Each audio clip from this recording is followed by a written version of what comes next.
Berfirmanlah Tuhan kepada Musa demikian. Katakanlah kepada orang Israel, supaya mereka balik kembali dan berkemah di depan Pi-hahirot, antara Migdol dan laut. Tepat di depan Baal Zefon, berkemahlah kamu di tepi laut.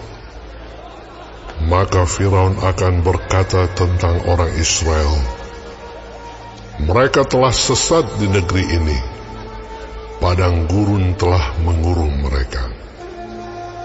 Aku akan mengeraskan hati Firaun, sehingga ia mengejar mereka. Dan terhadap Firaun dan seluruh pasukannya, aku akan menyatakan kemuliaanku, sehingga orang Mesir mengetahui bahwa akulah Tuhan. Lalu mereka berbuat demikian. Ketika diberitahukan kepada Raja Mesir bahwa bangsa itu telah lari, maka berubahlah hati Firaun dan pegawai-pegawainya terhadap bangsa itu. Dan berkatalah mereka, apakah yang telah kita perbuat ini? Bahwa kita membiarkan orang Israel pergi dari perbudakan kita. Kemudian ia memasang keretanya dan membawa rakyatnya serta. Ia membawa 600 kereta yang terpilih. Ya, segala kereta Mesir, masing-masing lengkap dengan perwiranya. Demikianlah Tuhan mengeraskan hati Firaun, raja Mesir itu, sehingga ia mengejar orang Israel. Tetapi orang Israel berjalan terus dipimpin oleh tangan yang dinaikkan. Adapun orang Mesir, segala kuda dan kereta Firaun, orang-orang berkuda dan pasukannya, mengejar mereka dan mencapai mereka pada waktu mereka berkemah di tepi laut, dekat Pi-hahirot, di depan Baal Zefon. Ketika Firaun telah dekat, orang Israel menoleh, maka tampaklah orang Mesir bergerak menyusul mereka. Lalu sangat ketakutanlah orang Israel, dan mereka berseru-seru kepada Tuhan. Dan mereka berkata kepada Musa, apakah karena tidak ada kuburan di Mesir, maka engkau membawa kami untuk mati di padang gurun ini? Apakah yang kau berbuat ini terhadap kami dengan membawa kami keluar dari Mesir? Bukankah ini telah kami katakan kepadamu di Mesir? Janganlah mengganggu kami, dan biarlah kami bekerja pada orang Mesir, sebab lebih baik bagi kami untuk bekerja pada orang Mesir daripada mati di padang gurun ini. Tetapi berkatalah Musa kepada bangsa itu, janganlah takut, berdirilah tetap, dan lihatlah keselamatan dari Tuhan yang akan diberikannya hari ini kepadamu. Sebab orang Mesir yang kamu lihat hari ini tidak akan kamu lihat lagi untuk selama-lamanya. Tuhan akan berperang untuk kamu, dan kamu akan diam saja. Berfirmanlah Tuhan kepada Musa, mengapakah engkau berseru-seru demikian kepadaku? Katakanlah kepada orang Israel supaya mereka berangkat. Dan engkau, angkatlah tongkatmu dan ulurkanlah tanganmu ke atas laut dan belahlah airnya, sehingga orang Israel akan berjalan dari tengah-tengah laut di tempat kering. Tetapi sungguh, aku akan mengeraskan hati orang Mesir, sehingga mereka menyusul orang Israel, dan terhadap Firaun dan seluruh pasukannya, keretanya dan orangnya yang berkuda, aku akan menyatakan kemuliaanku. Maka orang Mesir akan mengetahui bahwa akulah Tuhan, apabila aku memperlihatkan kemuliaanku terhadap Firaun, keretanya, dan orangnya yang berkuda. Kemudian bergeraklah malaikat Allah yang tadinya berjalan di depan tentara Israel, lalu berjalan di belakang mereka, dan tiang awan itu bergerak dari depan mereka, lalu berdiri di belakang mereka. Demikianlah tiang itu berdiri di antara tentara orang Mesir dan tentara orang Israel. Dan oleh karena awan itu menimbulkan kegelapan, maka malam itu lewat, sehingga yang satu tidak dapat mendekati yang lain semalam-malaman itu. Lalu Musa mengulurkan tangannya ke atas laut, dan semalam-malaman itu Tuhan menguakkan air laut dengan perantaraan angin timur yang keras, membuat laut itu menjadi tanah kering, maka terbelahlah air itu. Demikianlah orang Israel berjalan dari tengah-tengah laut di tempat kering, sedang di kiri dan di kanan mereka air itu sebagai tembok bagi mereka. Orang Mesir mengejar dan menyusul mereka. Segala kuda Firaun, keretanya dan orangnya yang berkuda, sampai ke tengah-tengah laut. Dan pada waktu jaga pagi, Tuhan yang di dalam tiang api dan awan itu memandang kepada tentara orang Mesir, lalu dikacaukannya tentara orang Mesir itu. Ia membuat roda keretanya berjalan miring dan maju dengan berat, sehingga orang Mesir berkata, "Marilah kita lari meninggalkan orang Israel, sebab Tuhanlah yang berperang untuk mereka melawan Mesir." Berfirmanlah Tuhan kepada Musa, Ulurkanlah tanganmu ke atas laut, supaya air berbalik meliputi orang Mesir, meliputi kereta mereka dan orang mereka yang berkuda. Musa mengulurkan tangannya ke atas laut, maka menjelang pagi berbaliklah air laut ke tempatnya. Sedang orang Mesir lari menuju air itu. Demikianlah Tuhan mencampakkan orang Mesir ke tengah-tengah laut. Berbaliklah segala air itu, lalu menutupi kereta dan orang berkuda dari seluruh pasukan Firaun, yang telah menyusul orang Israel itu ke laut. Seorang pun tidak ada yang tinggal dari mereka. Tetapi orang Israel berjalan di tempat kering dari tengah-tengah laut, sedang di kiri dan di kanan mereka air itu sebagai tembok bagi mereka. Demikianlah pada hari itu Tuhan menyelamatkan orang Israel dari tangan orang Mesir. Dan orang Israel melihat orang Mesir mati terhantar di pantai laut.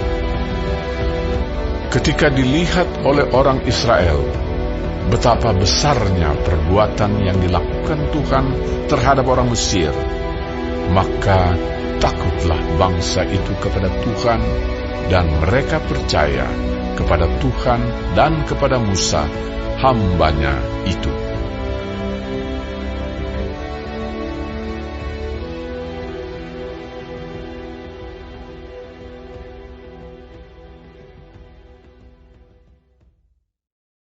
Pada waktu itu, Musa bersama-sama dengan orang Israel menyanyikan nyanyian ini bagi Tuhan yang berbunyi, Baiklah aku menyanyi bagi Tuhan, sebab Ia tinggi luhur, kuda dan penunggangnya dilemparkannya ke dalam laut.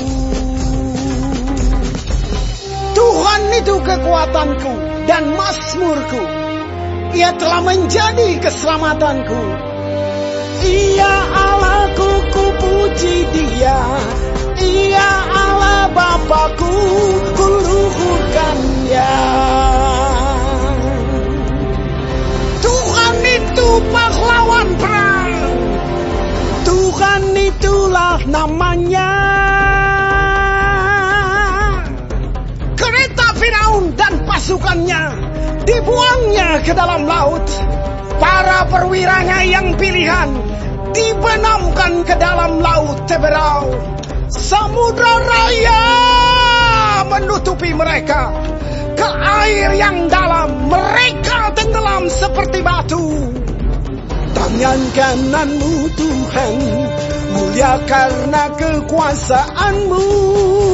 Tangan kananmu Tuhan, menghancurkan musuh. Dengan keluhuranmu yang besar, engkau meruntuhkan siapa yang bangkit menentang engkau. Engkau melepaskan api murkamu yang memakan mereka sebagai tunggul gandum. Karena nafas hidungmu, segala air naik bertimbun-timbun. Segala aliran berdiri tegak seperti bendungan. Air bah membeku di tengah-tengah laut. Kata musuh, aku akan mengejar, akan mencapai mereka, akan membagi-bagi jarahan. Nafsuku akan kulampiaskan kepada mereka, akan kuhunus pedangku. Tanganku akan melenyapkan mereka. Engkau meniup dengan taupanmu, laut pun menutupi mereka. Sebagai timah, mereka tenggelam dalam air yang hebat. Siapakah yang seperti engkau di antara para Allah, ya Tuhan? Siapakah seperti engkau, mulia karena kekudusanmu, menakutkan karena perbuatanmu yang masyhur. Engkau pembuat keajaiban. Engkau mengulurkan tangan kananmu, bumi pun menelan mereka. Dengan kasih setiamu, engkau menuntun umat yang telah kau tebus. Dengan kekuatanmu, engkau membimbingnya ke tempat kediamanmu yang kudus. Bangsa-bangsa mendengarnya, mereka pun menggigil. Kegentaran menghinggapi penduduk tanah Filistin.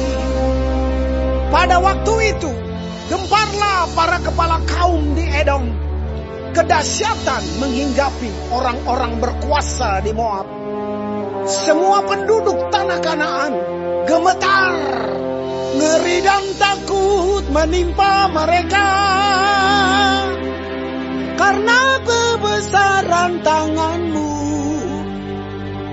Mereka kaku seperti batu. Sampai umatmu menyeberang, ya Tuhan, sampai umat yang kau peroleh.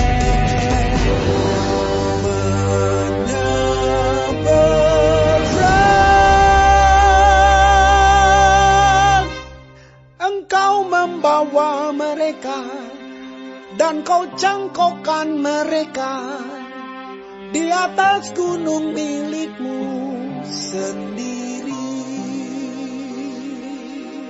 di tempat yang telah kau buat kediamanmu, ya Tuhan, di tempat kudus yang didirikan tanganmu, ya Tuhan. Tuhan memerintah kekal selama-lamanya.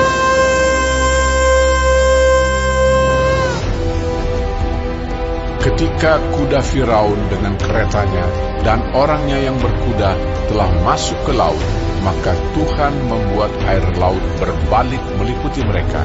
Tetapi orang Israel berjalan di tempat kering dari tengah-tengah laut. Lalu Miriam Nabiah itu, saudara perempuan Harun, mengambil rebana di tangannya, dan tampillah semua perempuan mengikutinya, memukul rebana serta menari-nari. Dan menyanyilah Miriam memimpin mereka. Menyanyilah bagi Tuhan, sebab Ia tinggi luhur.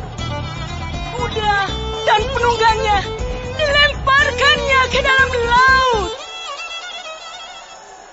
Musa menyuruh orang Israel berangkat dari Laut Teberau. Lalu mereka pergi ke padang gurun Syur. 3 hari lamanya mereka berjalan di padang gurun itu dengan tidak mendapat air.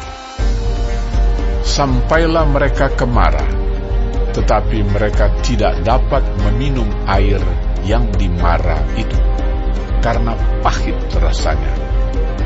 Itulah sebabnya dinamai orang tempat itu Mara.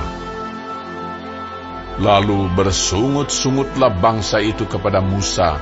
Kata mereka, Apakah yang akan kami minum? Musa berseru-seru kepada Tuhan, dan Tuhan menunjukkan kepadanya sepotong kayu.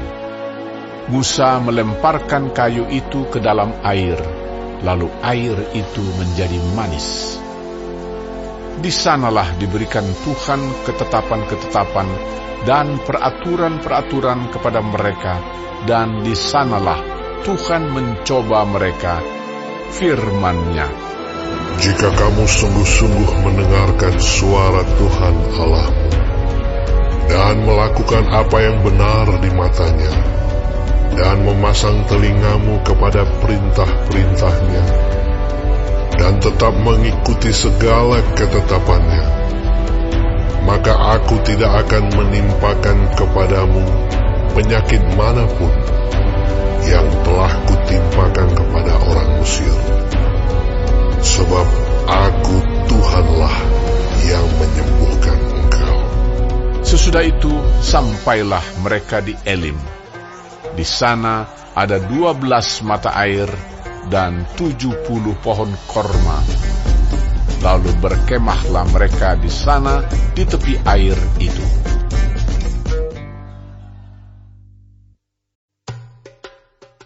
Setelah mereka berangkat dari Elim, tibalah segenap jemaah Israel di padang gurun Sin, yang terletak di antara Elim dan Gunung Sinai, pada hari yang ke-15 bulan yang kedua, sejak mereka keluar dari tanah Mesir.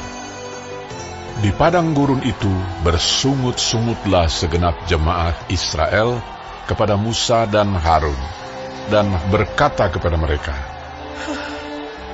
Kalau kami mati, tadinya di tanah Mesir oleh tangan Tuhan, ketika kami duduk menghadapi kuali berisi daging dan makan roti sampai kenyang. Sebab kamu membawa kami keluar ke padang gurun ini untuk membunuh seluruh jemaah ini dengan kelaparan. Lalu berfirmanlah Tuhan kepada Musa, Sesungguhnya aku akan menurunkan dari langit hujan roti bagimu. Maka bangsa itu akan keluar dan memungut tiap-tiap hari sebanyak yang perlu untuk sehari, supaya mereka kucoba apakah mereka hidup menurut hukumku atau tidak. Dan pada hari yang ke-6, apabila mereka memasak yang dibawa mereka pulang, maka yang dibawa itu akan terdapat 2 kali lipat banyaknya dari apa yang dipungut mereka sehari-hari. Sesudah itu berkatalah Musa dan Harun kepada seluruh orang Israel, Petang ini kamu akan mengetahui bahwa Tuhanlah yang telah membawa kamu keluar dari tanah Mesir. Dan besok pagi kamu melihat kemuliaan Tuhan, karena Ia telah mendengar sungut-sungutmu kepadanya. Sebab apalah kami ini, maka kamu bersungut-sungut kepada kami.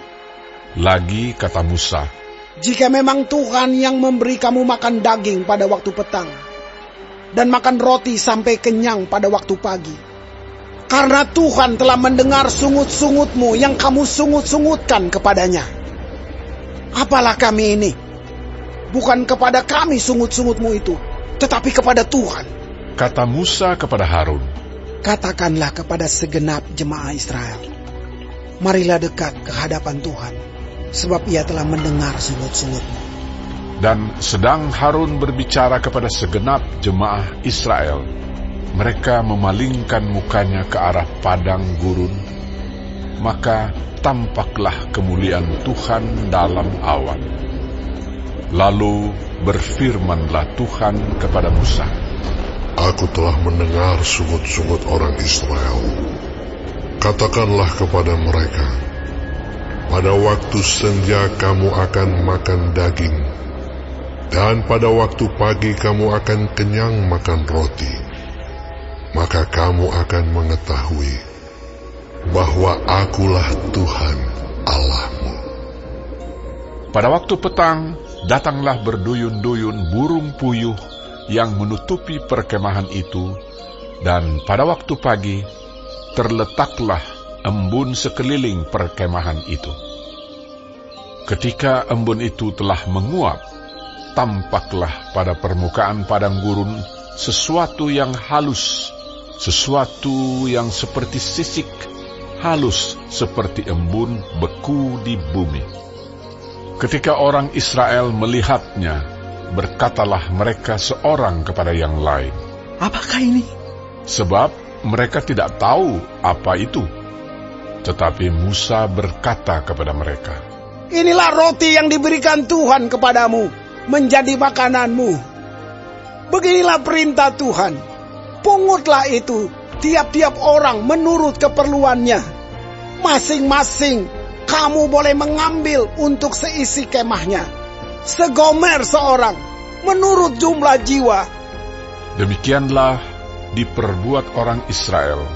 Mereka mengumpulkan, ada yang banyak, ada yang sedikit. Ketika mereka menakarnya dengan gomer, maka orang yang mengumpulkan banyak tidak kelebihan, dan orang yang mengumpulkan sedikit tidak kekurangan. Tiap-tiap orang mengumpulkan menurut keperluannya. Musa berkata kepada mereka, Seorang pun tidak boleh meninggalkan daripadanya sampai pagi. Tetapi ada yang tidak mendengarkan Musa dan meninggalkan daripadanya sampai pagi, lalu berulat dan berbau busuk. Maka Musa menjadi marah kepada mereka. Setiap pagi mereka memungutnya, tiap-tiap orang menurut keperluannya. Tetapi ketika matahari panas, cairlah itu. Dan pada hari yang keenam, mereka memungut roti itu 2 kali lipat banyaknya, 2 gomer untuk tiap-tiap orang, dan datanglah semua pemimpin jemaah memberitahukannya kepada Musa. Lalu berkatalah Musa kepada mereka, Inilah yang dimaksudkan Tuhan. Besok adalah hari pergantian penuh, Sabat yang kudus bagi Tuhan. Maka roti yang perlu kamu bakar, bakarlah. Dan apa yang perlu kamu masak, masaklah. Dan segala kelebihannya biarkanlah di tempatnya untuk disimpan sampai pagi.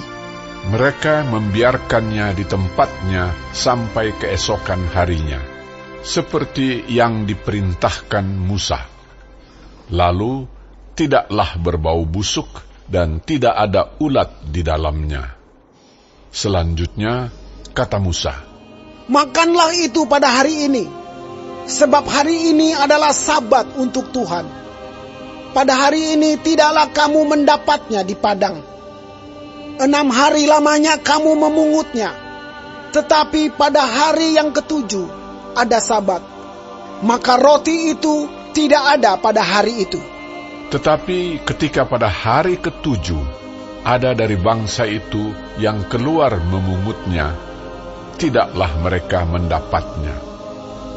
Sebab itu Tuhan berfirman kepada Musa, Berapa lama lagi kamu menolak mengikuti segala perintahku dan hukumku? Perhatikanlah, Tuhan telah memberikan Sabat itu kepadamu. Itulah sebabnya pada hari ke-6, Ia memberikan kepadamu roti untuk 2 hari. Tinggallah kamu di tempatmu masing-masing. Seorang pun tidak boleh keluar dari tempatnya pada hari ke-7 itu. Lalu beristirahatlah bangsa itu pada hari ke-7. Umat Israel menyebutkan namanya manna. Warnanya putih seperti ketumbar dan rasanya seperti rasa kue madu. Musa berkata, Beginilah perintah Tuhan. Ambillah segomer penuh untuk disimpan turun-temurun, supaya keturunan mereka melihat roti yang kuberi kamu makan di padang gurun, ketika aku membawa kamu keluar dari tanah Mesir. Sebab itu Musa berkata kepada Harun, Ambillah sebuah buli-buli, taruhlah mana di dalamnya segomer penuh, dan tempatkanlah itu di hadapan Tuhan, untuk disimpan turun-temurun. seperti yang diperintahkan Tuhan kepada Musa, demikianlah buli-buli itu ditempatkan Harun di hadapan tabut hukum Allah untuk disimpan. Orang Israel makan mana 40 tahun lamanya, sampai mereka tiba di tanah yang didiami orang. Mereka makan mana sampai tiba di perbatasan tanah Kanaan. Adapun segomer ialah 1/10 eva. Kemudian berangkatlah segenap jemaah Israel dari padang gurun Sin, berjalan dari tempat persinggahan ke tempat persinggahan, sesuai dengan titah Tuhan. Lalu berkemahlah mereka di Rafidim, tetapi di sana tidak ada air untuk diminum bangsa itu. Jadi mulailah mereka itu bertengkar dengan Musa. Kata mereka, Berikanlah air pada kami, supaya kami dapat minum. tetapi Musa berkata kepada mereka, Mengapakah kamu bertengkar dengan aku? Mengapakah kamu mencobai Tuhan? hauslah bangsa itu akan air di sana. Bersungut-sungutlah bangsa itu kepada Musa dan berkata, Mengapa pula engkau memimpin kami keluar dari Mesir untuk membunuh kami, anak-anak kami, dan ternak kami dengan kehausan?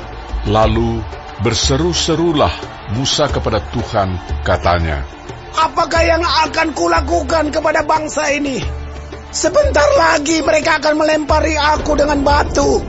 Berfirmanlah Tuhan kepada Musa, Berjalanlah di depan bangsa itu, dan bawalah beserta engkau beberapa orang dari antara para tua-tua Israel. Bawalah juga di tanganmu tongkatmu yang kau pakai memukul sungai Nil, dan pergilah. Maka aku akan berdiri di sana di depanmu, di atas gunung batu di Horeb.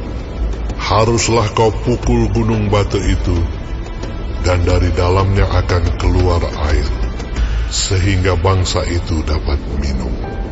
Demikianlah diperbuat Musa di depan mata tua-tua Israel. Dinamailah tempat itu Massa dan Meriba, oleh karena orang Israel telah bertengkar dan oleh karena mereka telah mencobai Tuhan dengan mengatakan, Adakah Tuhan di tengah-tengah kita atau tidak? Lalu datanglah orang Amalek dan berperang melawan orang Israel di Rafidim. Musa berkata kepada Yosua, Pilihlah orang-orang bagi kita, lalu keluarlah berperang melawan orang Amalek. Besok aku akan berdiri di puncak bukit itu dengan memegang tongkat Allah di tanganku. Lalu Yosua melakukan seperti yang dikatakan Musa kepadanya dan berperang melawan orang Amalek. Tetapi Musa, Harun dan Hur telah naik ke puncak bukit. Dan terjadilah, apabila Musa mengangkat tangannya, lebih kuatlah Israel. Tetapi apabila ia menurunkan tangannya, lebih kuatlah Amalek. Maka penatlah tangan Musa, Sebab itu mereka mengambil sebuah batu, diletakkanlah di bawahnya, supaya ia duduk di atasnya. Harun dan Hur menopang kedua belah tangannya, seorang di sisi yang satu, seorang di sisi yang lain, sehingga tangannya tidak bergerak sampai matahari terbenam. Demikianlah Yosua mengalahkan Amalek dan rakyatnya dengan mata pedang. Kemudian berfirmanlah Tuhan kepada Musa, Tuliskanlah semuanya ini dalam sebuah kitab sebagai tanda peringatan. Dan ingatkanlah ke telinga Yosua, bahwa aku akan menghapuskan sama sekali ingatan kepada Amalek dari kolong langit. Lalu Musa mendirikan sebuah mezbah dan menamainya Tuhanlah panji-panjiku. Ia berkata, Tangan di atas panji-panji Tuhan. Tuhan berperang melawan Amalek turun-temurun.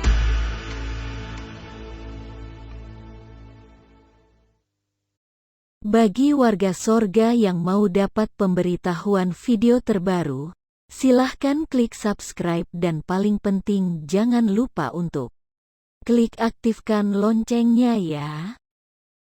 Warga sorga terkasih, tolong bantu beri saya semangat upload video baru dengan kasih like ya. Ayo warga sorga menjadi berkat bagi orang lain dengan membagikan video ini ya.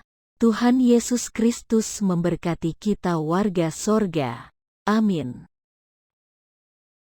Ingat, dalam kitab Filipi 3 ayat 20 tertulis firman Tuhan, karena kewargaan kita adalah di dalam sorga, dan dari situ juga kita menantikan Tuhan Yesus Kristus sebagai Juru Selamat.